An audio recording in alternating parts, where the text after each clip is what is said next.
Vou convidar você a orar mais uma vez, pode ser? Então feche seus olhos e vamos falar com o Senhor.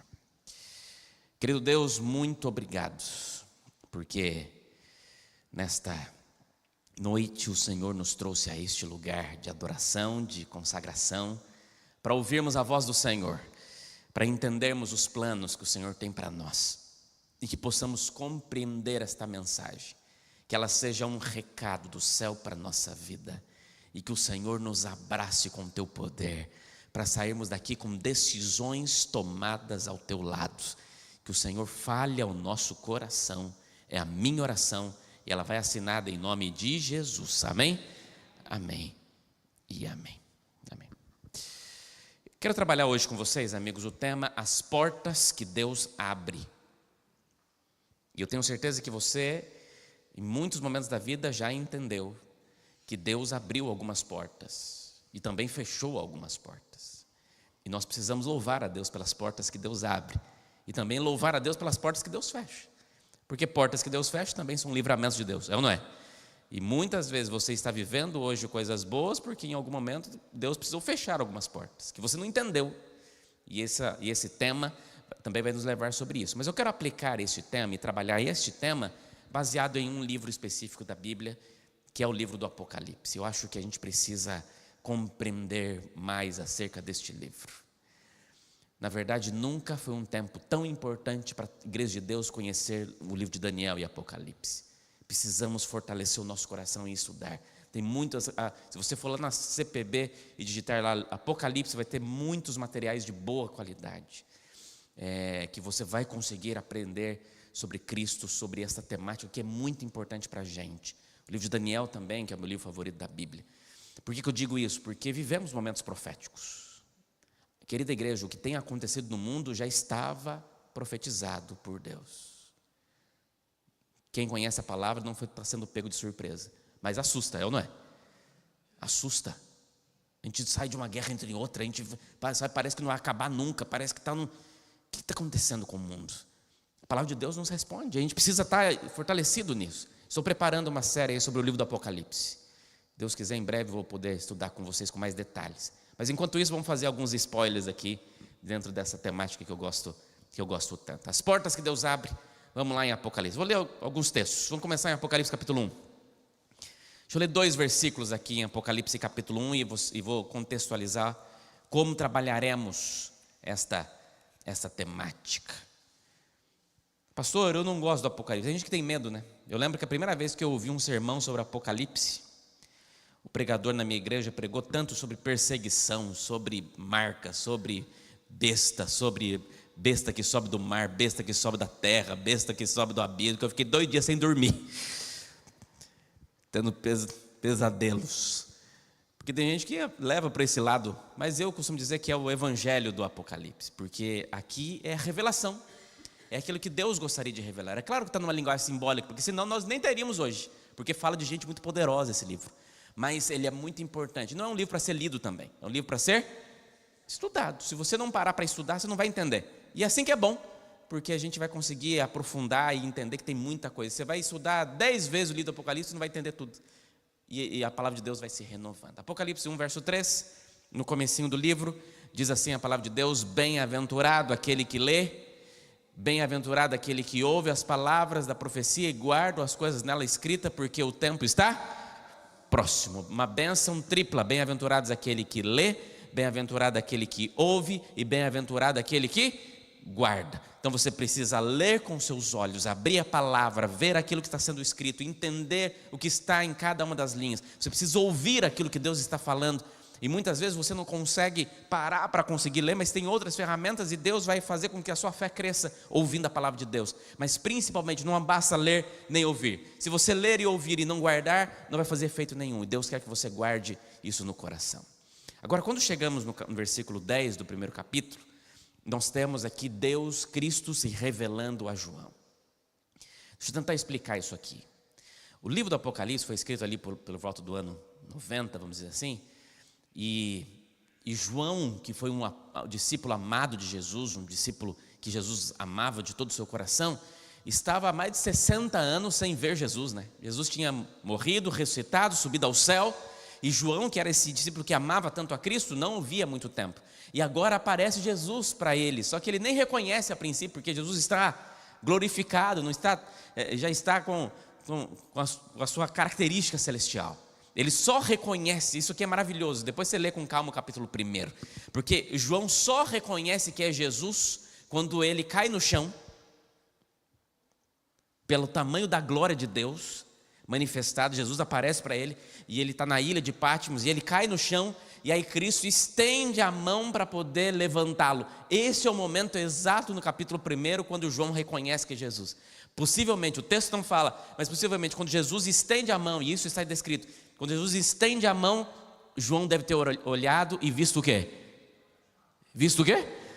As marcas de Cristo. Ele falou: esse é o meu mestre, esse que está aí vestido com as suas roupas brancas, com seus olhos de fogo, com as suas características celestiais, é o Jesus que morreu pela minha vida. E aí quando Cristo começa a conversar com ele, se apresenta, nós encontramos aqui no versículo 10 um texto interessante. Diz assim: achei-me no Espírito no dia do Senhor. O dia do Senhor, de acordo com a palavra de Deus, é o santo sábado de Deus. Achei-me no Espírito no sábado, e ouvi atrás de mim uma voz forte como de trombeta, dizendo: escreva no livro o que você vê, e mande-a, isso que você escreveu, para 7 igrejas: igreja de Éfeso, Esmirna, Pérgamo, Tiatira, Sardes, Filadélfia e Laodiceia. Veja, o livro de Apocalipse começa com um pedido de Deus: olha, você vai receber mensagens muito importantes, e eu vou apresentar para você alguns escritos, algumas cartas, e você deve encaminhar essas cartas para essas igrejas, para 7 igrejas, e essas igrejas vão ter representações importantes para a gente. As 7 igrejas, pela qual as 7 cartas foram enviadas, precisam ser entendidas. O meu objetivo hoje é entender a temática das portas de Deus baseado nas 7 igrejas. Só para você ter uma ideia, são as 7 igrejas, quando elas foram citadas no texto lá de Apocalipse capítulo 1, ela mostra, deixa eu voltar aqui, quando elas são citadas lá naquele texto, deixa eu ver, está aqui, ó, começa com, João está aqui na ilha de Patmos, e aí ele vai aqui para Éfeso, para Esmirna, para Pérgamo, para Tiatira, para Sardes, Filadélfia e Laodiceia. Faz como se fosse aqui quase um círculo fechado de igrejas, de características de igrejas, pelo qual essa mensagem deveria chegar. Agora preste bem atenção. Quando ele fala sobre as igrejas do livro do Apocalipse, precisamos ter algumas coisas em mente. Primeiro, olha aqui, as 7 cartas enviadas à igreja, que são os primeiros capítulos do livro do Apocalipse, são cartas muito profundas. Não dá, uma leitura superficial das cartas não consegue absorver tudo que a carta apresenta. Está dando para entender, amigos? Estou fazendo em meio modo aula aqui, tá? Então espero que fique claro. Mas eu preciso entender que essas cartas têm 3 dimensões. A primeira, ela tem uma dimensão histórica. As cartas para as 7 igrejas do Apocalipse, as cartas que João viu em visão e Deus pede para que envie as igrejas, são históricas. Por quê? Porque existiam essas 7 igrejas. Eram 7 igrejas reais. Cada uma delas tinha a sua característica. E as cartas eram direcionadas diretamente para elas. E a gente precisa pensar, quando a gente lê a carta, que não é uma carta especificamente para a igreja Botafogo no Rio de Janeiro. É uma carta escrita para aquela igreja, que para características daquela igreja estava vivendo naquele momento. Cartas que serviam para eles e que tinham que ser olhadas pelo olhar deles. Essa é a primeira dimensão. A segunda dimensão é uma dimensão profética, porque o livro do Apocalipse, ele é um resumo histórico das épocas, desde a época da morte de Jesus até o segunda volta de Jesus. Então, essas igrejas representariam profeticamente períodos da história, períodos proféticos, que iriam acontecer desde a época que João estava escrevendo até Jesus voltar. E essas igrejas representavam, características da igreja representavam períodos de tempo. Esse é o segundo ponto. Mas a terceira dimensão, amigos, e é isso que eu quero chamar a sua atenção hoje, é a dimensão pessoal da carta. Então veja, João escreveu a carta, enviou para as igrejas entenderam naquilo que elas precisavam naquele momento, tem a sua dimensão profética, a maneira como ela deve ser entendida. Mas também, quando você lê a carta, você precisa entender: Deus quer falar comigo. Então, quando eu pego as cartas que Deus enviou à igreja, e se eu hoje sou a igreja de Deus, eu preciso ler em cada uma dessas cartas o que Deus quer dizer comigo. Quais são a estrutura básica das 7 cartas do Apocalipse? Elas têm uma apresentação de Jesus, quem é Jesus, como ele se apresenta.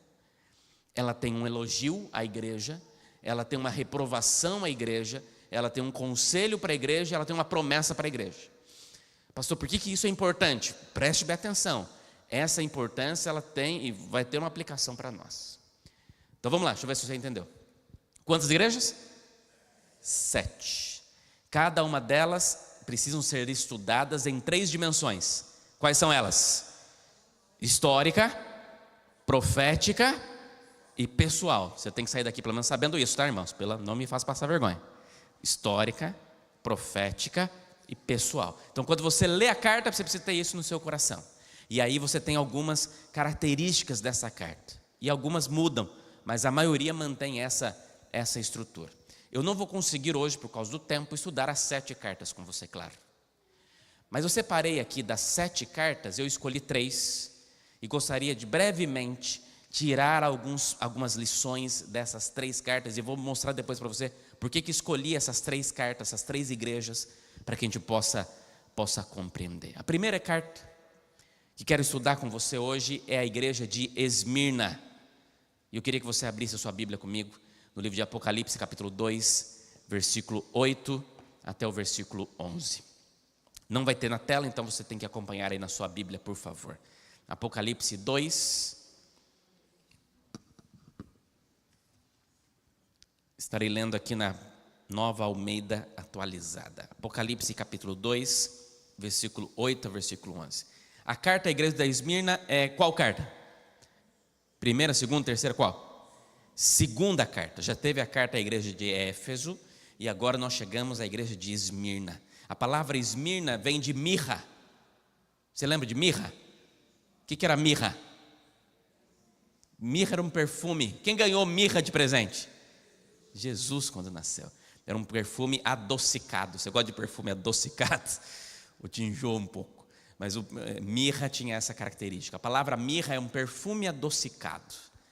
Essa era a característica desta igreja. Mas Apocalipse capítulo 2, versículo 8 a 11, apresenta alguns pontos da igreja de Esmirna. Deixa eu ler o texto para você. Diz assim, ó. Ao anjo da igreja em Esmirna escreve, verso 8. Essas coisas diz o primeiro, o último, que esteve morto e tornou a viver. Aqui é uma apresentação de quem? De Jesus. Verso 9. Conheço a tribulação pela qual você está passando. Conheço a sua pobreza. Mas não se esqueça, você é rico. E a blasfêmia dos que se consideram judeus e não são, sendo, isso sim, sinagogas de Satanás. Não tenha medo das coisas que você vai sofrer. Eis que o diabo está para lançar alguns de vocês na prisão, para que vocês sejam postos à prova e passem por uma tribulação de 10 dias.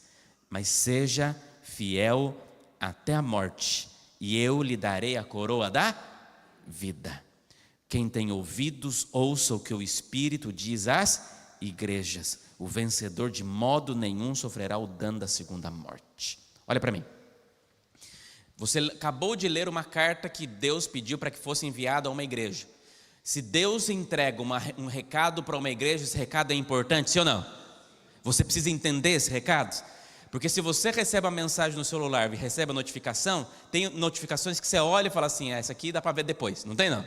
E tem outros que você olha e fala, não, é meu marido, é minha esposa, é meu filho. Você para e lê na hora, é ou não é? Porque é importante. Agora, se imagina que você recebe a notificação e está lá, Deus. Você lê na hora? Na hora? Ou vai ler depois? Na hora, porque é Deus falando com você. Então, a carta era um recado de Deus para você. Só que, vamos ver se você entendeu. Quando você pegou a carta e você acabou de ler a carta, certo? Para você entender o que está escrito nessa carta, você tem que entender em 3 dimensões. Quais são elas? Histórica, profética e pessoal. Então vamos lá. Histórica. Essa carta foi escrita para uma igreja que existia. E essa igreja que existia, a igreja de Esmirna, era uma igreja que estava passando por um período de prova muito grande. Por quê? Preste atenção. Qual era a prova que eles estavam passando? Naquele tempo, o Império Romano, que era o império que dominava, teve um imperador que ele decidiu se autodeclarar Deus. Ele disse que ele era Dominus et Deus, Senhor e Deus. E as pessoas tinham nas suas regiões, então existiam os templos aos deuses pagãos, principalmente aos astros, Júpiter, Saturno, e eles começavam a colocar figuras, estátuas do próprio imperador para que as pessoas pudessem adorar. Pelo menos uma vez por ano, todas as pessoas das cidades tinham que ir até o templo no dia do aniversário do imperador para levar uma oferta de incenso ao imperador. A cidade de Esmirna era uma cidade rica, que dependia do comércio e dependia de liberdade para poder trabalhar. E essa cidade de Esmirna acabou que se cedeu a essa pressão do imperador, porque tinha benefícios por fazer isso. Mas existia um povo nessa cidade que não fazia isso. Que povo que era? A igreja, os cristãos, que eles não iam ao templo para poder passar por essa situação. E o imperador ficou sabendo que existia em Esmirna e em outras regiões, e aonde tinha aquelas igrejas naquele tempo, pessoas que não adoravam o imperador. E interessante, naquele tempo o cristianismo ainda não era considerado uma religião. Eles eram considerados, pelo contrário, uma seita. Os templos pagãos eram religião, o judaísmo era religião, mas o cristianismo não. Ainda era um grupo que estava tentando ganhar força, apesar de estar crescendo rapidamente. Mas quando eles não obedeceram o imperador e não se curvaram perante as estátuas do imperador, eles passaram a enfrentar muitos dilemas e tiveram que passar por isso, a ponto de o império começar a criar algumas mentiras, algumas fake news contra os cristãos, para poder perseguir. Só para você ter uma ideia, estou fazendo uma aplicação histórica. Algumas acusações que o império lançava contra os cristãos naquela época. Por exemplo, eles diziam que os cristãos praticavam canibalismo. Como assim? Porque Jesus ensinou que eles deveriam comer do corpo e do sangue de Cristo na Santa Ceia. Eles diziam que os cristãos faziam celebrações de libertinagem entre irmãos, porque chamavam um ao outro de irmãos. Outros diziam que os cristãos eram ateus, pois o Deus que eles criam era invisível. Eles também diziam que os cristãos eram desleais ao imperador. E outros diziam até que os cristãos eram incendiários, porque ensinavam que o mundo iria acabar com fogo. Então eles pegavam vários dos ensinamentos dos próprios cristãos para poder criar algumas situações de acusação contra o povo de Deus. E por causa disso, muitos cristãos, muitos, acabaram que passaram por muitos dilemas e foram mortos. Para vocês terem uma ideia, só um parênteses aqui, quando o Coliseu Romano foi construído, lembre-se, no ano 70, Jerusalém foi destruída, muitos judeus foram escravizados pelo imperador, e muitos dos judeus foram levados para construir o Coliseu. E quando o Coliseu foi inaugurado, no período de inauguração do Coliseu, foram mortos mais de 10 mil animais no Coliseu Romano e mais de 5 mil cristãos. Só para você ter uma ideia do período que existia naquele tempo, das lutas que eles enfrentavam. Agora, preste bem atenção no que eu vou dizer agora. Olha aqui. Quando Deus escreve a carta para esta igreja, essa igreja era uma igreja fiel, sim ou não? Sim ou não? Sim. E se era uma igreja fiel, o que essa igreja esperava que Deus dissesse? Olha, vai ficar tudo bem. Olha, eu estou cuidando de você. Olha, vocês vão ser protegidos. Nenhum mal vai suceder a vocês. Talvez era essa a expectativa que eles tinham ao receber a notícia que Deus tinha enviado uma carta para eles.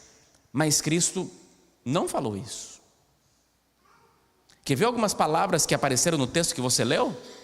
No texto que você leu apareceu palavras como tribulação, pobreza, blasfêmia, sofrimento, lançados em prisão, postos à prova, morte. São palavras que trazem preocupação, é ou não é? Você olha para palavras como essa e fala assim, por que Deus falou esse tipo de palavra para o povo, para uma igreja que estava sofrendo tanto? Porque Deus não tinha como fantasiar as lutas que eles iriam enfrentar por ser cristãos, aconteceriam. Infelizmente teriam perseguições. E é claro, amigos, e eu gostaria muito de poder chegar para você aqui, e assim como alguns líderes religiosos que não são corretos com a palavra e poder falar assim: olha, se você servir a Deus, você vai ficar rico. Se você servir a Deus, você não vai ficar doente. Se você servir a Deus, seu casamento vai ser uma bênção. Se você servir a Deus, seus filhos sempre serão obedientes. Nunca vai faltar nada para você. E eu sei que muitas vezes a gente escuta isso, mas não é isso que a Bíblia ensina. O que a Bíblia ensina é que enquanto nós vivermos neste mundo, enfrentaremos tribulações. É ou não é? É triste, mas é verdade. Só que na mesma carta em que Deus manda para a igreja de Esmirna e diz: olha, vocês passarão por tribulação, por pobreza, por blasfêmia, por sofrimento, lançados em prisão, alguns serão mortos. Nessa mesma carta aparece Jesus e leva para eles esperança. E algumas palavras que também tem nessa mesma carta, Jesus fala com a igreja. É a voz de Cristo falando. E sabe o que Cristo diz? Ele diz assim: eu conheço as suas lutas. E isso aqui é muito legal. Olha aqui para mim um pouquinho. Cristo, quando olha para a igreja de Esmirna, uma igreja que estava sofrendo por ser fiel a Deus, Ele está dizendo assim: olha, eu entendo você. Eu entendo você porque eu passo o que você passa. Eu entendo você porque tudo que você sofre, eu também sofri. As dores que você sente, eu também passei. Eu também fui morto para me manter fiel aos propósitos de Deus. E é esse mesmo Cristo que diz: eu te conheço, eu sei as lágrimas que você sofre. Ele diz: não tenha medo, continue fiel, tem uma coroa da vida esperada para você. Você será um vencedor, você não sofrerá o dano da segunda morte. Amigos, no mesmo texto que apresenta o sofrimento que infelizmente iria assolar esta igreja, nesse mesmo texto aparece esperança. Deus dizendo assim: olha, eu sei que está difícil, eu sei que você está sofrendo, mas igreja, continue, permaneça, porque eu te conheço, e se você for um vencedor, você não sofrerá o dano da segunda morte. Eu estarei com vocês. Eu gosto disso. Eu sei que a gente precisa entender que a nossa fidelidade deve ser maior do que qualquer coisa. Nós somos fiéis ao Senhor, mas entender que também ser fiel a Deus tem seu preço, tem as suas lutas, mas que as promessas que Deus faz compensa as lutas que nós enfrentamos. E isso aqui precisa ficar claro para a gente. A igreja de Esmirna, então, historicamente enfrentava muitos dilemas, mas Cristo quis trazer palavras de esperança. Mas profeticamente, nós entendemos que a igreja de Esmirna era do período do ano 100 ao ano 313. O ano 313 foi o período em que o Constantino se converteu, quando a igreja cristã se tornou a religião oficial do Império Romano. Nós entendemos que a apresentação de Jesus neste capítulo, nessa carta, é que Ele é o primeiro e o último, aquele que esteve morto e reviveu. Uma igreja que iria enfrentar tantos dilemas, tantas lutas espirituais, uma igreja que muitas pessoas morreriam por causa do Evangelho. Cristo diz assim: eu sou aquele que morreu, mas que reviveu. E se eu revivi, mesmo que você morra, você viverá. É esse Cristo que é apresentado. Qual característica de Jesus que essa igreja precisava? É esse Cristo que entende as suas dores. Qual é o elogio que faz para a igreja? Tu és rico. E qual é a reprovação? Não há. Apenas 2 igrejas não têm reprovação nenhuma. Uma delas é a igreja de Esmirna. E aí Cristo faz um conselho: ser fiel até a morte, dar-te-ei a coroa da vida. E a promessa é que ao vencedor ele não sofrerá o dano da segunda morte. A aplicação histórica, a aplicação profética e a aplicação pessoal. Pastor, que aplicação pessoal? Olha para mim. Eu estou falando para alguém que tem enfrentado dilemas para tentar ser fiel a Deus. Eu sei que você em alguns momentos já perguntou: por que, Senhor? Eu quero fazer o que é certo. Eu quero fazer o que é certo. Eu quero seguir os seus princípios. Mas parece que para mim, que serve o Senhor, é mais difícil. Parece que para mim a situação fica mais complexa, mais complicada. Eu sei, amigos, mas é para você que Cristo diz: eu te conheço. Seja fiel, permaneça assim até a morte, e você receberá a coroa da vida. Vamos lá para a segunda igreja. Ficou clara a primeira igreja, amigos? Ficou mais fácil de entender nesse aspecto? Nessas 3 dimensões de entendimento? Espero que sim. Vamos lá, a segunda igreja. A segunda igreja é a igreja da Filadélfia. Igreja de Filadélfia. A igreja de Filadélfia, a palavra Filadélfia significa amor fraternal. Filadélfia, de Filéu, amor fraternal. Apocalipse capítulo 3, versículo 7 até o versículo 13. Essa é qual igreja? Filadélfia, tá? Mas qual o número da igreja, né? Sexta igreja. Sexta igreja. Então vamos lá, igreja da Filadélfia. Olha o que diz sobre a igreja da Filadélfia. Ao anjo da igreja em Filadélfia escreva: essas coisas diz o santo, o verdadeiro, aquele que tem a chave de Davi, que abre e ninguém fecha, e que fecha e ninguém abrirá. Conheço as obras que você realiza. Eis que tenho posto diante de você uma porta aberta, a qual ninguém pode fechar. Sei que você tem pouca força, mas você guardou a minha palavra, e você não negou o meu nome. Eis que eu farei com que alguns dos que são da sinagoga de Satanás, desde que se declaram judeus e não são, mas mentem, eis que farei com que você venha até você, prostrem-se aos seus pés e reconheça que eu amo você. Você guardou a palavra da minha perseverança, por isso também eu guardarei na hora da provação, que há de vir sobre o mundo inteiro, para pôr à prova os que habitam sobre a terra. E eu venho sem demora, conserve o que você tem, para que ninguém tome a sua coroa. E ao vencedor farei com que seja uma coluna no santuário do meu Deus, e dali jamais sairá. Gravarei sobre ele o nome do meu Deus, e o nome da cidade do meu Deus, e a nova Jerusalém que desce do céu, vinda a parte do meu Deus, e o meu novo nome. E quem tem ouvidos, ouça o que o Espírito diz às igrejas. Esta é mais uma igreja que também foi uma igreja extremamente abençoada pelo Senhor. A igreja de Filadélfia, de fato, vivia grande amor fraternal. Os nomes da igreja também tinham representações às características da igreja. Mas um ponto principal do texto que você leu, se você fosse resumir aí em alguns pontos esse capítulo, essa carta, vamos lá para a nossa dimensão histórica desta carta de Filadélfia. Como é que conseguimos compreender? Primeiro, a carta começa dizendo que Cristo, ele tem a chave de Davi. Chave de Davi. Essa expressão chave de Davi é uma profecia do livro de Isaías. Isaías 22, 22, usando uma referência daquele que guardava a chave do rei, ele diz assim: porei sobre o ombro dele a chave da casa de Davi. Ele abrirá e ninguém fechará, fechará e ninguém abrirá. Aqui está a mesma referência de Isaías 22, 22, é a referência que é apresentada em Apocalipse, nessa carta. Por quê? O que é essa chave de Davi? Sabe no hotel que você recebe uma chave para entrar no seu quarto, mas o dono do hotel tem uma chave que abre todas as portas. Como é que chama essa chave? Chave mestra. O que está dizendo o texto é que Cristo tem a chave mestra. Ou seja, ele tem acesso a portas que só ele pode abrir. E ele consegue abrir qualquer porta que quiser. Mas o texto também diz que pelo poder, a chave que abre a porta mostra o poder, o tamanho da dimensão de Deus. Ele também fecha portas. O que é essa porta que se abre ou que se fecha? Eu posso dizer que historicamente, o que Cristo estava dizendo para aquela igreja é que era Deus que daria àquela igreja oportunidades. Veja, a igreja de Filadélfia também era uma igreja perseguida pelo mesmo motivo da igreja de Esmirna.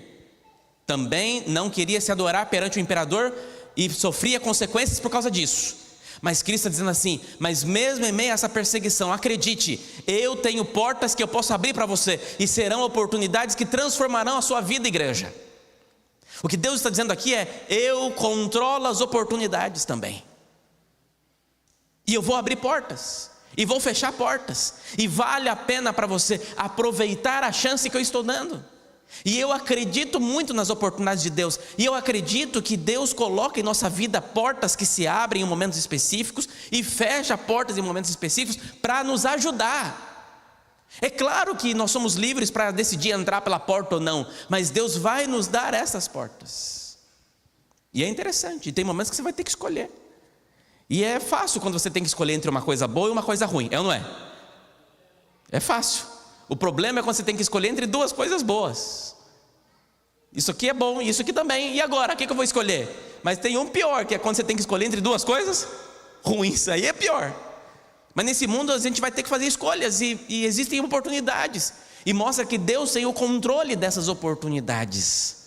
Mas na verdade, o que estava dizendo também para aquela igreja era que Cristo, Ele é esta oportunidade, este acesso ao céu, esta porta celestial que Deus estava abrindo, aconteceu através do ministério de Jesus. E agora que Jesus estava no santuário celestial, Ele era essa ponte, essa linha de ligação, essa condição de chegar a Deus, que até então não era fechada, não era permitida. E agora Cristo apresenta isso e dá acesso àqueles que servem a Deus.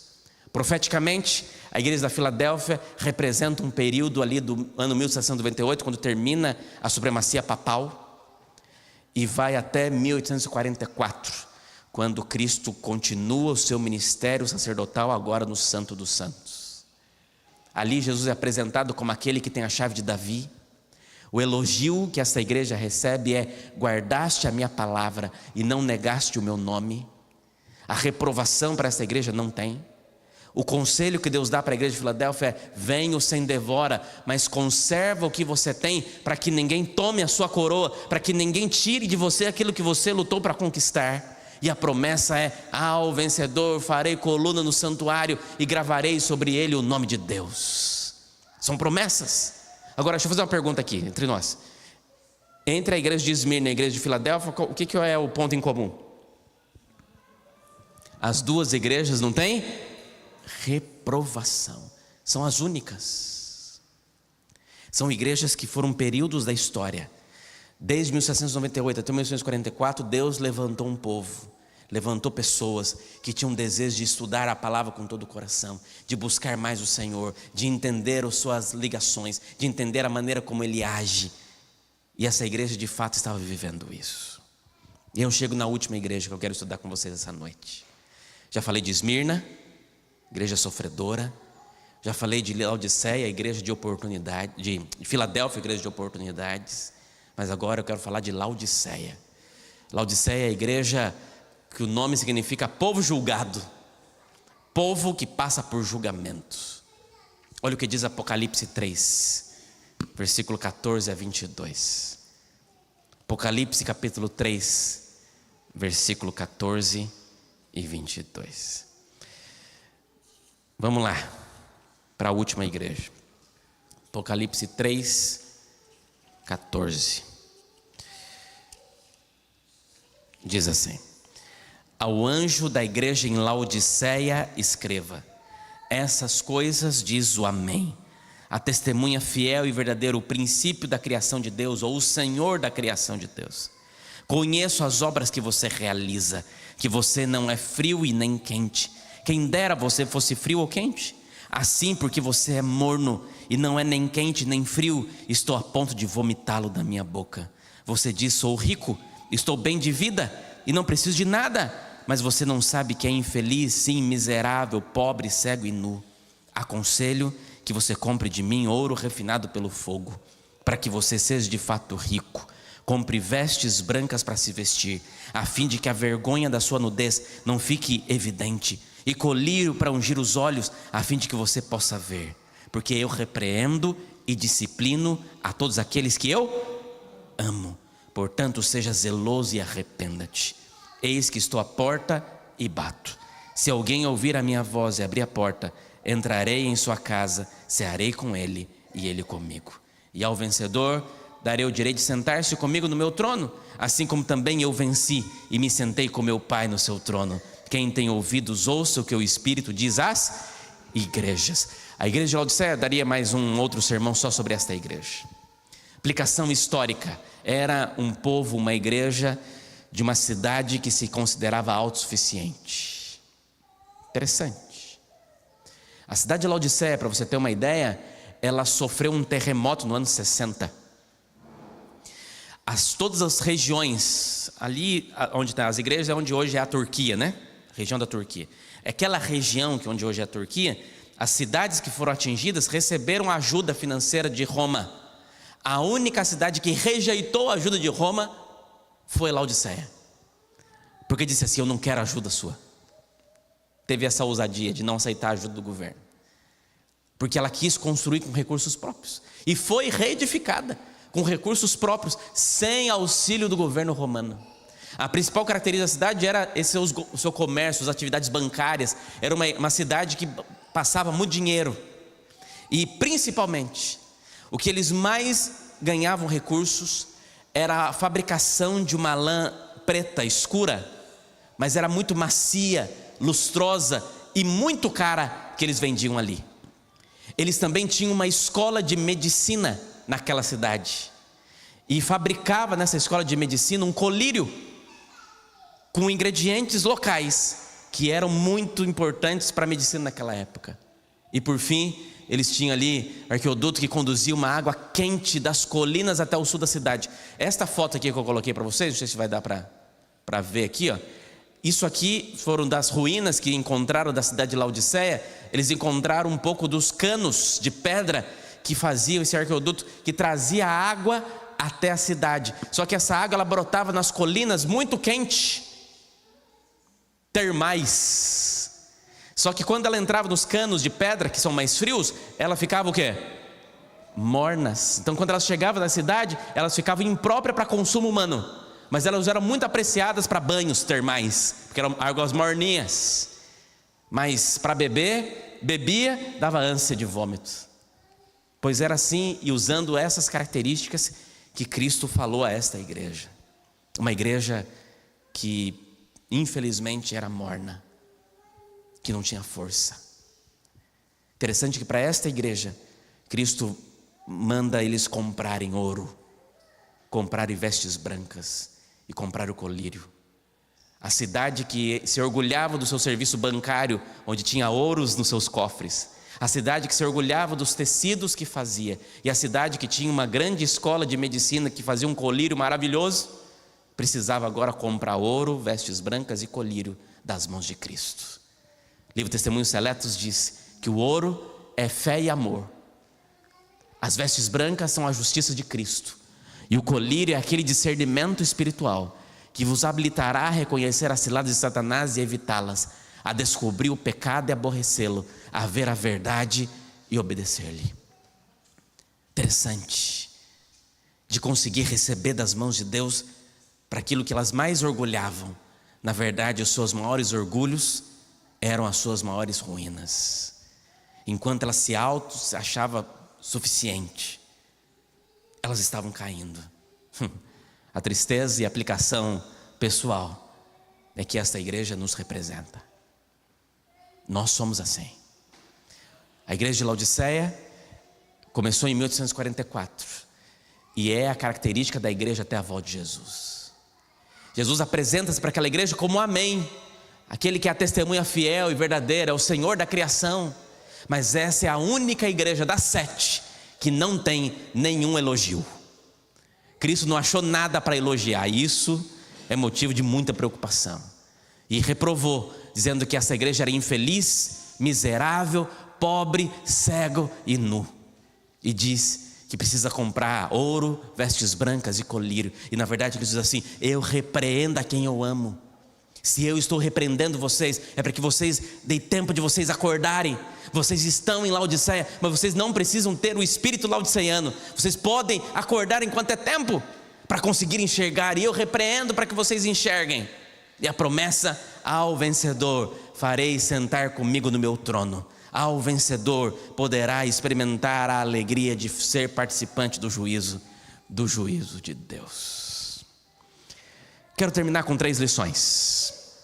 Vou ser bem pontuais nelas. E quero usar as lições baseados nas 3 vezes que a palavra porta aparece nesses primeiros capítulos de Apocalipse. Portas são as palavras mais repetidas nesse começo, uma das mais repetidas. E apresenta algumas características para nós. A primeira vez que encontramos a palavra porta está lá no capítulo 3, que diz que as portas que Deus abre, ninguém fecha. Talvez você já escutou essa frase ao pensar sobre oportunidades de emprego, oportunidades financeiras, oportunidades familiares, sentimentais, promoções. Eu acredito sim que Deus abre oportunidades em todas as áreas da tua vida. Eu creio nisso. Mas quando aparece a palavra porta aberta na Bíblia, geralmente tem referências a oportunidades missionárias. As portas que Deus mais quer abrir para você são as portas em que você será mais útil para salvar. E amigos, eu orei muito por essa mensagem, porque eu queria muito que você, como minha igreja, entendesse isso. Amigos, Deus, Ele quer o seu melhor sempre. Ele é seu Pai, Ele te ama. Mas Ele sabe que este mundo está fadado à destruição. Então o que Ele mais quer de você é como que você pode ser útil para a causa dEle, para que os filhos dEle que se perderam possam ser resgatados pelo Senhor. Então o que Deus mais quer fazer é dar oportunidades para que você seja uma bênção para o reino. Porque se o seu carro novo salvar, louvado seja Deus. Agora, se o seu carro novo te levar para o inferno, para quê? Se a sua conta bancária é o seu motivo de orgulho, porque ela está enorme, mas se pessoas que estão ao seu redor não estão sendo salvas, o que está acontecendo? Amigos, lá em Colossenses capítulo 4, versículo 3, Paulo ele faz um clamor a essa igreja, diz assim: ao mesmo tempo orem por nós, para que Deus nos abra uma porta à palavra, a fim de falarmos do mistério de Cristo, pelo qual também estou algemado. Paulo dizendo assim: olha, eu estou na cadeia, mas o meu desejo era estar aí fora, para poder pregar desse Jesus que eu amo. Mas vocês que não estão presos, abram e aproveite as oportunidades para representar de Jesus, e ore para que Deus abra portas para que você fale de Deus. Igreja querida, quando você entender que a sua oração, Senhor, me dê oportunidades missionárias, será ouvida imediatamente por Deus, a sua vida será transformada. Porque se você orar agora: Senhor, me dê uma oportunidade missionária, você indo para casa você vai encontrar uma, amanhã tu vai ter outra. Porque Deus dá oportunidades para aqueles que estão disponíveis para entrar na porta que Deus abriu. E amigos, é transformador. Quando você senta ao lado de alguém no ônibus e entende que Deus colocou aquela pessoa ali para que de alguma maneira você deixe pelo menos um pouquinho do perfume de Jesus ao lado dela. Que você não entrou num táxi à toa, que você não entrou num Uber à toa, que você não foi num consultório à toa, que de alguma maneira você precisa representar Jesus. Essas são portas que Deus quer abrir. Essas são as portas mais lindas que Deus quer abrir. Pastor, Deus pode abrir outras? Deus pode abrir todas. Ele tem a chave mestra. Mas não esqueça que Ele só vai abrir porta se Ele vê nesta porta uma oportunidade de te salvar e de salvar o irmão que Deus colocou no teu caminho. Você entendeu isso? Segunda porta está lá no capítulo 3, versículo 20. E Apocalipse 3, 20 diz assim: eis que estou à porta e bato. Se alguém ouvir a minha voz e abrir a porta, eu entrarei em sua casa e cearei com ele e ele comigo. Tenho certeza que você já ouviu esse texto, sempre em apelos evangelísticos. Cristo está à porta do coração e Ele bate a porta do coração para que você entre. E eu posso fazer a aplicação deste texto para essa causa, mas na verdade Cristo está falando isso para quem? Para quem? Para a igreja. Era a igreja de Laodiceia que precisava entender que Cristo está à porta. Isso é coisa boa ou coisa ruim? Bom ou ruim? Amigos, isso aqui é bom e ruim. É bom porque Cristo continua batendo a porta. Mas é muito ruim porque se Ele bate na porta é porque Ele está onde? Do lado de fora. Amigos, até quando Ele vai ficar do lado de fora do povo de Deus? Não pode.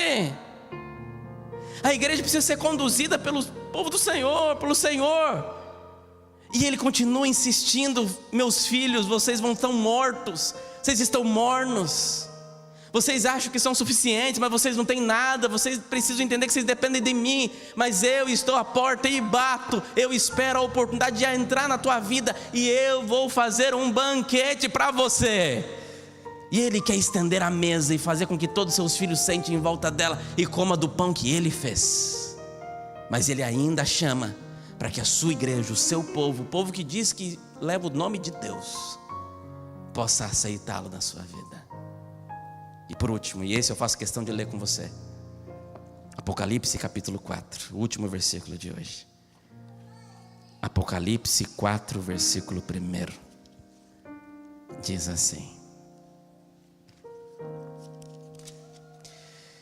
depois dessas coisas, olhei e eis que havia uma porta aberta, aonde? No céu. Deixa eu ver se você entendeu. Deus é aquele que tem a chave de Davi, a chave mestra que abre todas as portas. A porta que Deus abre, ninguém. A porta que Deus fecha, ninguém. E se você aproveitar as oportunidades, Ele vai levar você para viver coisas que você nunca imaginou. Não sei se você entendeu, mas Ele continua batendo a porta, e isso é ótimo. Mas Ele sonha com um dia em que Ele vai poder estar aí dentro da tua vida, do nosso coração, para habitar em nós. Mas se você aproveitar as oportunidades, se você abrir a porta da tua vida, já existe uma porta aberta no céu, e Ele está ansioso para receber você por esta porta. Essa porta está aberta para você hoje. Até quando você vai rejeitar as oportunidades de Deus para viver os sonhos dEle, para viver os propósitos dEle? João capítulo 10, o mesmo João do Apocalipse diz: Cristo é a porta. Porque Cristo é tudo o que você precisa. Vanessa